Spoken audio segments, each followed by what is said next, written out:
All right, so in this video, I'm going to teach you guys how to deal with pulley systems. They're also called Atwood machines as well. So if you ever hear an Atwood machine, that's just referring to a pulley hanging from the ceiling with different hanging masses on it. Okay, so a pulley system uses gravity as kind of the driving force, usually with hanging masses coming from that pulley system. Just remember that the tension in the pulley should be the same on both sides of that pulley system. And you can think about it as being, if it's the same section of rope, it's going to have the same tension on all the different parts. So even though we're going over the pulley, the tension on the left side of the pulley should be the same as the tension in the rope on the right side of the pulley, because it's the same rope. It's not cut and it's not in different sections. Okay, so whatever T you experience here on the left-hand side should be the same T on the right-hand side. And that's kind of denoted in that free body diagram. Okay, so let's take a look at the pulley system off to the right-hand side of this paper. It says, what direction do you think the net force will be acting? And do you think it will accelerate? So if we look at this, now it doesn't tell me the number for the masses, but we can just tell that mass 1 is bigger than mass 2. And so just think about how that would cause the system to accelerate and how the net force would act. Okay, so if mass 1 is larger than mass 2, then it should start to accelerate clockwise around that pulley. And the net force in total on the right-hand side should be bigger than on the left-hand side. Now, the interesting thing about pulley systems is you really have to think about the motion the pulley is making to tell whether a force is positive or negative. Remember, positive forces are usually thought of as up and right. But for pulleys, it's more about what direction are we accelerating? Whatever direction the pulley is moving, that is the positive direction. And so that's what makes pulley systems unique. We have a two-sided system and it's accelerating clockwise. So what I mean by that is for mass 1, if we're accelerating clockwise, for mass 1, going down is the way it's accelerating. So on this side, we're going to make down a positive direction. That's moving with the motion, and then going up would be negative against that motion. Let's think about the left-hand side, because it's going to be different. On the left-hand side, this mass is going to start moving up. So this mass is going to be accelerating upwards, which means for that specific mass, up is going to be a positive direction. Up is moving with that motion. Downward forces are going to be negative because it's opposing that motion. And that's what makes pulley systems unique. For one side of the pulley, the positive direction will be different for the other side. So just think about the motion it's making. Whatever is happening with the motion is going to be positive, and whatever is opposing the motion is going to be your negative forces. Okay, so let's kind of look at each mass individually. It says make a net force equation for mass number 1. So for mass number 1, let's go ahead and do a free body diagram. Since we think it's going to accelerate in that direction, it's going to accelerate down. The downward force should be greater than the tension pulling up. That way we have a total acceleration down. And remember that down is going to be positive for that mass. Okay, I also made sure I wrote FG1 because there's 2 masses here, so we're really talking about the force of gravity of the first mass, not the second. Okay, so if we want to do an F net equation, F net equals MA, which we're only talking about mass 1. So I'm going to write M1. For acceleration, you don't need to write A1 because the acceleration for the first mass and the second mass should be the same. It's the same system. They're both moving in the same with the same acceleration. So there is no A1 or A2, it's just A. But there is different masses, so we do want to use mass 1.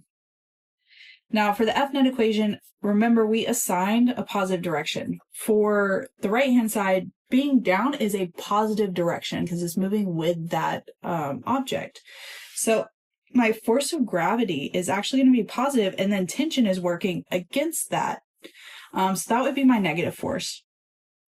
Okay, so that would be my F net equation. M1A equals FG1 minus T.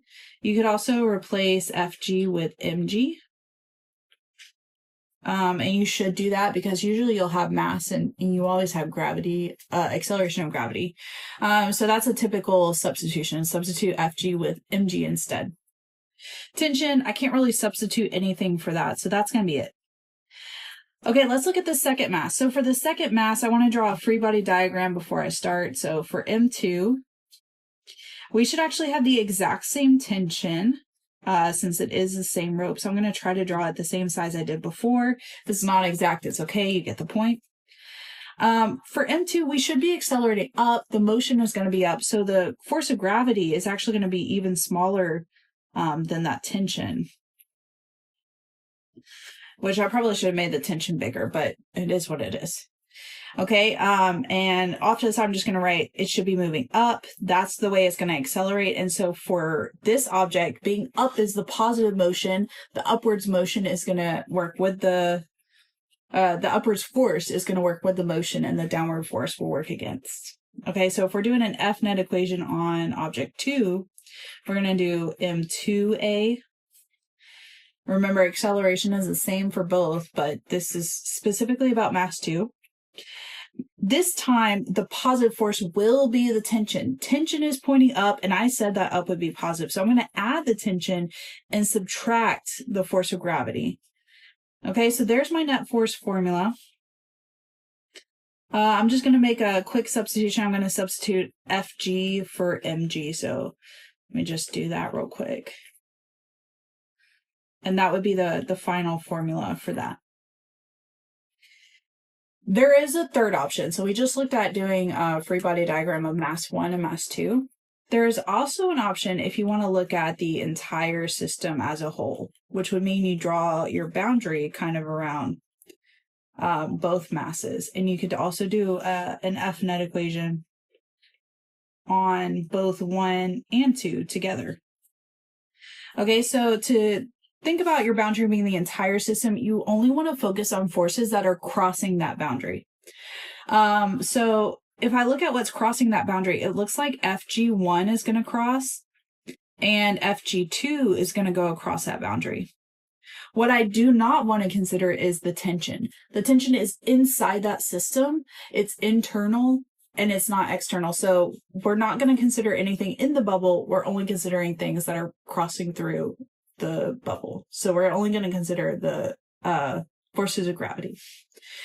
Okay, so if that's our boundary and those are the only two forces I need to consider, our MA is going to look a little different. If you want to consider everything at once, then you have to add up all the masses. So for this system, I had two masses, mass 1 and mass 2.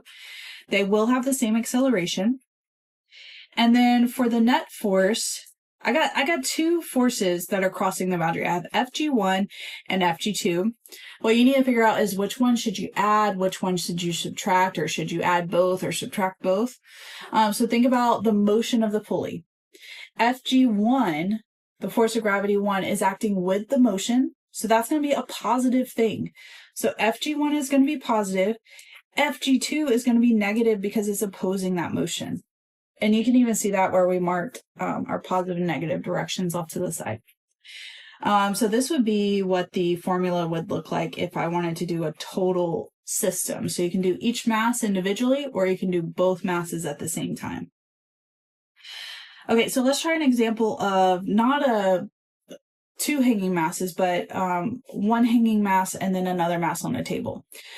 So these are really the only two pulley scenarios that you will be given. You'll either be given two hanging masses, or I guess I should say you'll either be given a situation with all the masses hanging. So it could be 2 masses, 3 masses, 4 masses, but all of them will be hanging, like in the first example. Or the other problem type is with hanging masses on one side and then something on a table. Okay, so you'll either have everything hanging, or sometimes it'll be some hanging and some on a table. Okay, so we're going to do one example with things on a table. For the floating system released from rest, so the initial speed was 0, determine the acceleration. Assume the surface is frictionless, so no friction. What is the tension? Okay, so we have to figure out two things. We have to figure out the acceleration, and then we have to figure out the tension. Let me go ahead and mark my forces. I'm just going to do it on the objects in the image. So for mass 2, you have FG2 hanging down. We have tension going up. On M1, this rope should have the exact same tension. It's not T1 and T2. This is the same rope, same tension. It should be about the same size, which I try to make them the same size. We also have FG1, which will be pointing down. And since it's on a table, we'll also have FN. But we do not have a friction, so there should be nothing pulling left. Okay, so with the pulley system, remember to think about how it would accelerate. So if we have a hanging mass on the table, it should start to accelerate clockwise and kind of start falling off the table. So if that's the motion, then let's go ahead and assign positive values. So for mass 2, it should be accelerating down. And so we're going to make down be positive. So that force of gravity would actually be the positive motion. It's helping it move. Tension would be the negative because it's opposing motion. And then for the table, we should be accelerating right, which we're going to make right positive. And that is actually what I usually do. So that's good for me. Okay, so for part A, the goal is to figure out the acceleration of the system. So if we're trying to figure out the acceleration, you could use mass 1. You could use mass 2. They both should accelerate the same. Another option is you could also just circle the entire boundary and figure out how it's accelerating. Which actually, usually the easiest thing to do is to just circle the whole boundary. Because otherwise, we could look into it, but if you try to do one object, then usually the tension's missing, and so then you have to use the second object to find tension and go back. So looking at the entire system at once, it actually makes it a one-step problem, but looking at the objects individually, a lot of times it does make it multiple steps. Maybe not in this case, but in a lot of cases. Okay, so if we're considering both masses, so we're going to do a net force of 1 and 2, then that means our MA is going to be M1 and M2 times acceleration. So the two masses put together. Let's think about what forces are crossing our boundary. And this one's a little tricky because we do have this box sitting on the table. And to me, it kind of looks like the force of gravity and the normal force are crossing that boundary. But my next question to you is, are the normal force and the force of gravity one accelerating that? Because we're looking at acceleration, so we should really be looking at just the x direction. Okay, so normal force and force of gravity 1, it is not driving that motion. It's not accelerating in that direction.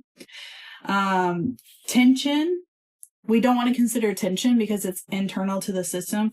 So really the only force that I want to consider that's actually crossing the boundary is this F2. Okay, that's the only force that is actually crossing through the boundary and in the direction of acceleration. So that's going to be it. All right, so I can't leave it as FG2, so I'm going to actually simplify it to MG.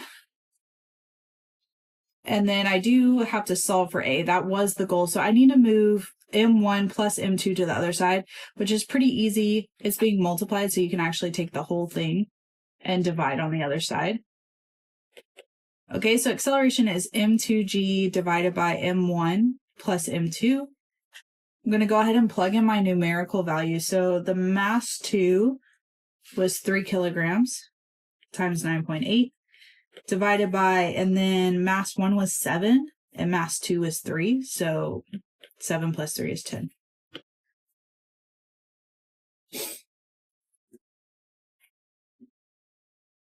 Okay, so if I type that into my calculator, it looks like the acceleration is 2.94 meters per second squared. All right, so part B was to find that tension. Now, to find the tension, it's not going to work to do the full system. Okay, so what we're going to have to do is we're going to have to pick an object to analyze. And honestly, it doesn't matter which one we choose. There isn't like easier choice, I guess, but it really doesn't matter too much. Okay, so I would say if you wanted the easiest choice, it would actually be mass 1. Because for mass 1, if we're trying to solve for tension, we'd focus on the x direction. And the only force in the x direction is tension. So there's just one thing to consider, tension. Mass 2 would still be easy. It's not too difficult. But if we look at mass 2, if we want to figure out tension, in that direction, we have tension and force of gravity too. So we have two things to consider if we focus on that object. Whereas with the previous object, it is just tension. So I'm going to do an F net on the mass 1. So if we're doing mass 1, it would be mass 1 times acceleration. For the net force, we're only looking at the x direction. Remember, x and y are separate. So we're going to focus on x because we need tension. The only thing in the x direction is that tension. That is it. So this is a very simple problem. Tension should be mass 1 times acceleration. That's it. So we're going to do mass 1 is 7 times 9.8. And that gives me 68.6 newtons. Okay. But you could have easily done mass 2. It just would have been, for mass 2, it would have been Fg2 minus tension, since Fg2 is helping the motion, tension is opposing it. And then you would have had to replace Fg with m2g. And so tension would have been m2g minus m2a, which is still not too bad. But the other one was more simple. Okay, so let's look at the same scenario pretty much, but this time it will have friction, so we can deal with that and learn how to use it. So the following system is released from rest with a friction force of 20 newtons. So that is really nice. It actually just gave me friction. I don't have to solve for it. That doesn't usually happen. And then it says determine the acceleration of the system and the fall time. So fall time, that's why it gave me the height right here. What it's doing is it's taking this unit about forces and relating it back to motion. So we're going to have to actually use one of our motion formulas to find time.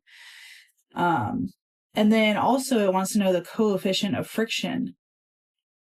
So we'll also have to figure out our mu k, our kinetic coefficient of friction. All right, so let's just draw a free body diagram. We have Fg2 and tension, and that should actually look the same as the first example. Then we have tension, force of gravity 1, and normal force. But now we do have friction. And it actually gave me the value of friction directly. This should be 20 newtons. I drew it pointing to the left because I do think it would be moving. The block would start moving to the right. So friction should oppose that. Okay, so if we're accelerating right and down in kind of a clockwise direction, then for mass 2, it should start moving down. So we're going to make down be positive. For mass 1, it should start moving right. So we're going to make right positive. Okay, so remember for pulley systems, you have to look at each mass and assign the positive direction. That way you remember how to do the net force. Okay, so for part A, let's figure out the acceleration. It should be very similar to what I did before. So I'm going to do the same method. I'm going to just draw a huge boundary. And then I'm going to do a net force around mass 1 and 2. So if it's both masses, it'll be m1 plus m2 times acceleration. Remember, don't consider tension. Tension's not crossing that boundary, but this time friction force is going across that boundary and the force of gravity. Now think about which one's positive. Whatever's going with the motion would be positive. If it's opposing motion, that would be negative. So my positive one is going to be Fg2. Friction force is going to be negative since it's acting to the left. And I said right would be positive. Now, usually we'd actually have to replace force of friction with mu Fn. But it actually told me in this problem that force of friction is 20. So we do not need to do that, but that's what you would typically do. So what I need to do is just rearrange. I do want to replace Fg with mg. So I'll replace Fg with mg. and I do want to solve for acceleration. So if we're solving for acceleration, m1 and m2 are being multiplied, so just move it over by dividing, just like we had before. And then I'm going to plug in those values. So m2 is 3 times 9.8. The force of friction was 20 newtons. 3 plus 7. And then I just need to type that in.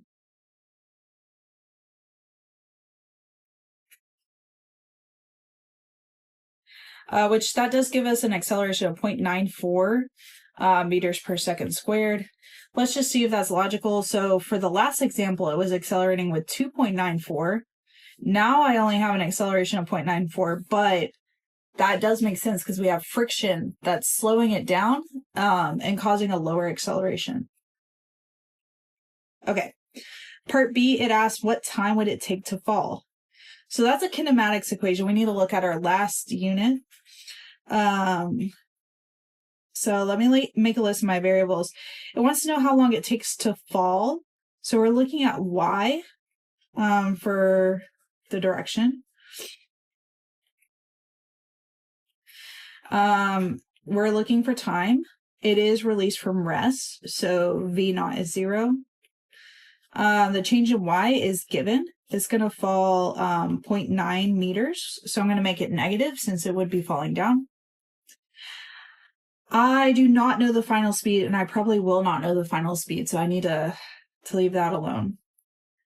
For acceleration, I just solved for it. It's 0.94. It is falling down, so I am going to make it negative 0.94 meters per second squared. And I just need to solve for time. So looking at the variables I have, the best formula for that to avoid VF would be the second formula in our formula chart. Delta Y is negative 0.9. This would all go to 0. And so then we have 1/2 times negative 0.94 t squared. Now, if you messed up on your negatives and you forgot to make things negative, it should still work out. And if it doesn't, just remember time has to be positive. So just be aware of that. Okay, so let's go ahead and solve for time. I am out of room, so I'm just going to go ahead and solve for it. If you need help, you can ask me how to do it in tutorials. Let's see.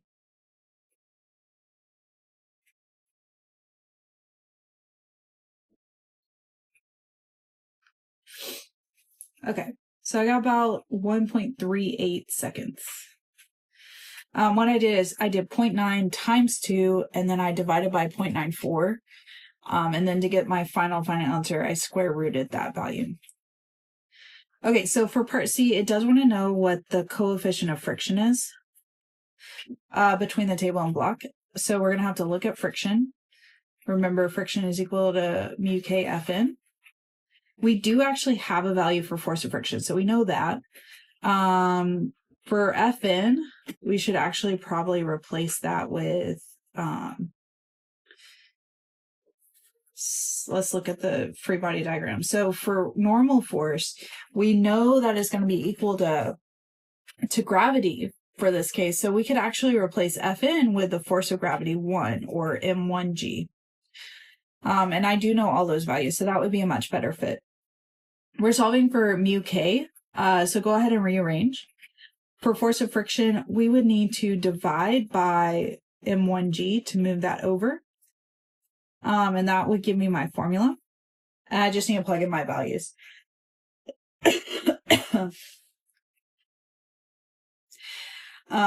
So for force of friction, we have 20 given to us. For mass 1 is 7 kilograms. And gravity is 9.8. So 20 divided by 8. And that does give me 0.29. Now for coefficient of friction, it's actually a ratio of friction force over normal force.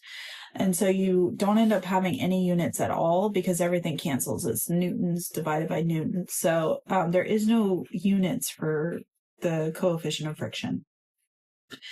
Okay. So let's look at this example. It says, what does the Newton scale read if the system is at rest? So acceleration is 0, net force is 0. Begin by drawing in the forces. So let's look at mass 2. That one's actually easier.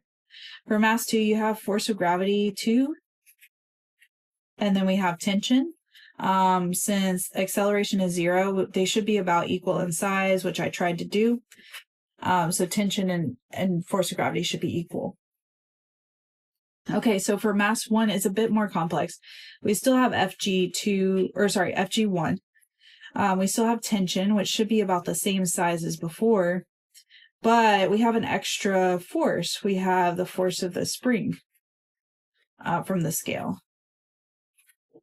Okay, so the spring force and force of gravity should, let's see, I'm trying to make it equal. They should cancel out tension. So tension should be twice as big and spring force and force of gravity should be smaller.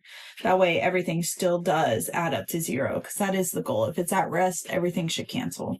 All right, so if the goal of this problem is to figure out the spring force on the scale, then let's think about what object we would want to focus on.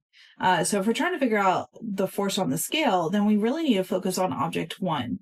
And so my first step will do an F-net equation on object 1, which would be M1A, which actually there is no acceleration. We just said it would be at rest. So instead of MA, I should just write 0. And if it's 0, then I don't have to worry about assigning a positive or negative. So whatever you decide, it'll work out either way. I'm going to make tension positive, which means that the spring force and FG1 should be subtracted. The goal is to figure out spring force, so I'm going to rearrange the equation for that. Fs, I'm going to move that over to the left. That way it becomes positive. And so then the spring force is equal to tension minus FG1. And I'm going to replace FG1 with M1G. Which we're almost have all those values, but I have no idea what tension is. So if we don't know what tension is, we're going to have to pivot and do a side mission. And we're going to have to find another object to focus on, which luckily I have 2 objects. I had M1 and M2. So if I need tension, let's go ahead and pivot and focus on object number 2. Which there's no acceleration. So instead of M2A, we're just going to write 0, which means it doesn't matter what's positive or negative, just pick one. So I'm going to do tension minus FG2. Solve for tension, so I'm going to move FG2 to the other side. And then it's always best to replace FG with MG. So there's what tension's equal to.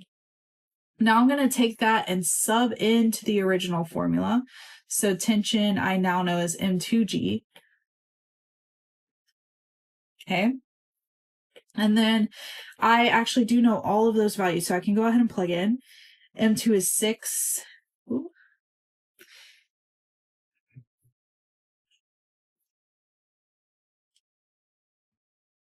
I did not know how to fix this. Okay.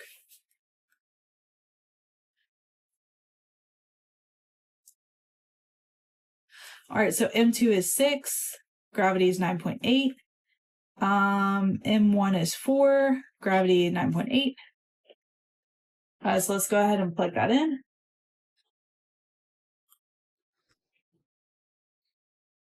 And we get 19.6 newtons.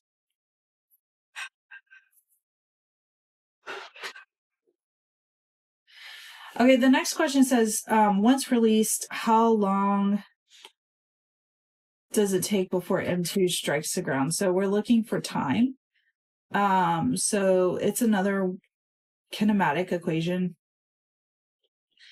We're looking for time. We know it's released from rest. We have no idea what the final speed is.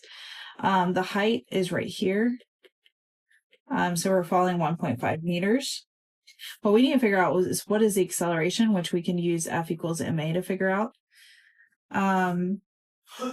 So my free body diagram, I have FG2, tension, and FG1. To figure out the acceleration, it's easiest just to do the entire system. That way we don't have to solve a system of equations again, where we have to do 2 things. So if we're doing an F-net on 1 and 2. Then it's going to be mass 1 and mass 2 times this acceleration. And I only want to do the forces coming out of the bubble I drew. So tension, do not use tension. All we're using is the forces of gravity. Let me see what direction it's accelerating. So M2 is larger, so we should be accelerating clockwise. So we should be falling that direction, meaning that down is positive for mass 2 and up is positive for mass 1. So if down is positive for mass 2, then that means FG2 is positive because it's going with the motion. And FG1 is going to be negative since it's against that motion. But remember, tension is in the bubble. We don't consider that. We only consider things that cross that boundary. So let's see. I can also replace FG with MG. So I'm going to go ahead and do that. And then we're solving for acceleration. So you want to move M1 plus M2 over, which I can do all at once. And then we're going to go ahead and plug in our values. So mass 2 is 6. 4 is the first mass. And then 6 plus 4 would be 10.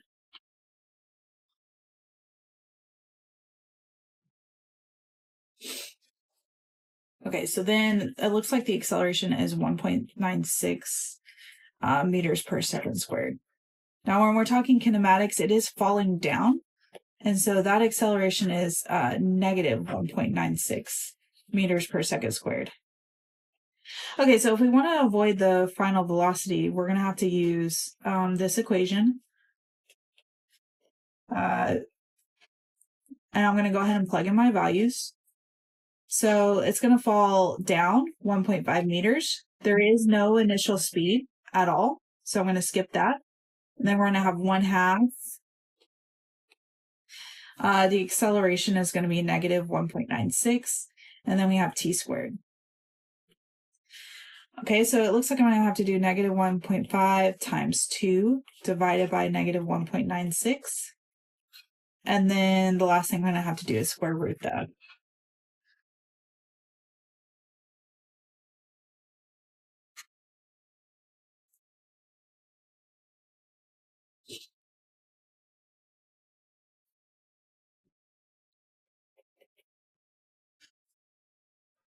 Okay, it looks like the time it would take to fall is 1.24 seconds.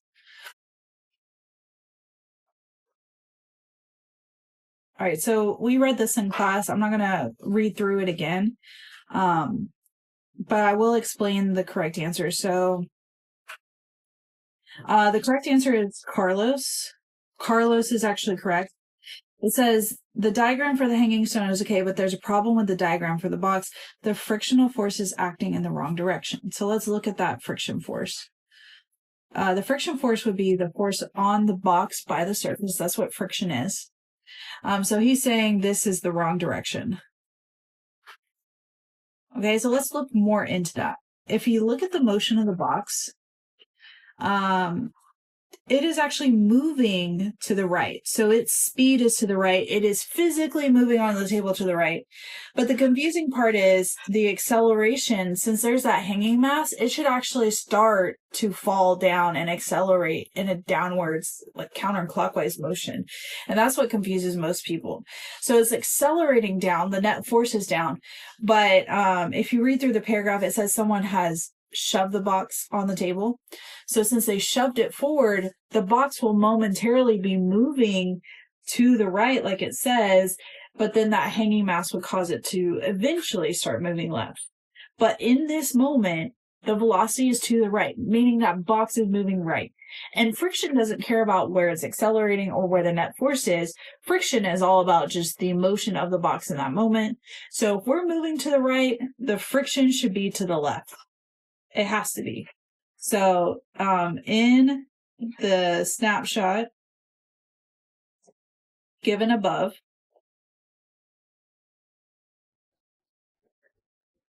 the velocity of the box is to the right. Meaning the force of friction has to be to the left.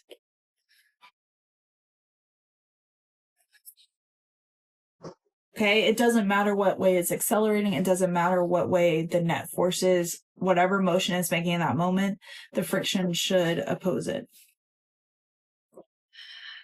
Okay, determine which way the system below will move. There is no friction to consider. So let's see. So mass 1 is 4 kilograms, mass 3 is 5. And so if I just think about it, we should start falling the direction of the largest mass. If we need to prove it with a free body diagram, the force of gravity would be larger on this side, and that's why it has an overall net acceleration clockwise. FG3 is larger than FG2, meaning acceleration will be towards inward. Oh, sorry, this is not. They call this mass 1, not mass 2. They did that for a reason, because in the next example, they do actually add a mass 2. And it says, now a M2 block is added. Describe what changes, if anything. Okay, so looking at our free body diagram, FG2, tension, tension. Actually, there's 2 ropes now. But the forces on mass 3 and mass 1, they should actually stay the same. They have the same gravity. That didn't change. And if they have the same gravity, they should have the same tension. Mass 2 is actually going to have both tensions acting on it. Tension 1 to the right, tension 2 to the left. It also has FG2 and FN. But if you think about it, that's really not going to affect the motion in any way. It's not going to affect the way it accelerates, especially since there's no friction. Okay, so actually let's make that note. Since FF is 0, the normal force 2 should have no effect.